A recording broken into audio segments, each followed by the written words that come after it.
Každý den lámu si hlavu, tak snídaní, kakao či kávu. Co ti prosím mám dát k obědu? Svíčkovou nebo kachnu na medu?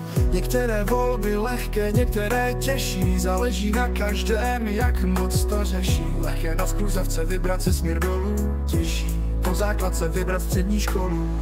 Život mě prostě nutí dělat těžká rozhodnutí. Zda jsou správná, to člověk neví, osud nám totiž málo kdy napoví.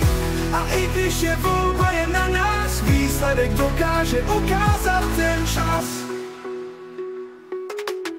Zahrát si deskovku či zapnout Fortnite, jít brzo spát nebo pařit all night. Jsem moc mladý, sotva jsem se začal holit a už se musím zabývat tím, koho jít volit. Mám dát večer přednost pivu nebo vínu, chodit se zaskou nebo zvolit blondínu. Vím jen, že radši hubenou než širokou, sotva výjdu ze střední a už hledám kam na vysokou. Život mě prostě nutí dělat těžká rozhodnutí. Zda jsou správná, to člověk neví, osud nám totiž málo kdy napoví. A i když je volba jen na nás, výsledek dokáže ukázat ten čas.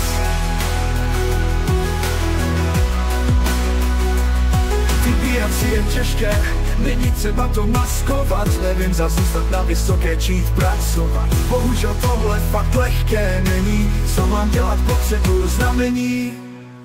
Život mě prostě nutí dělat těžká rozhodnutí.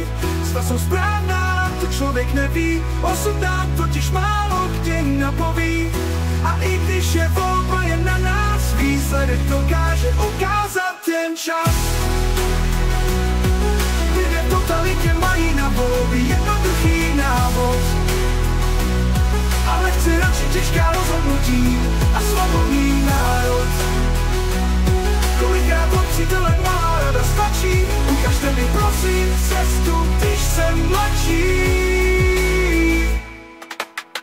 Život mě prostě nutí dělat těžká rozhodnutí. Zda jsou správná, to člověk neví, osud nám totiž málo kdy napoví. A i když je volba jen na nás, výsledek dokáže ukázat jen čas. Je to na nás, ukáže to čas.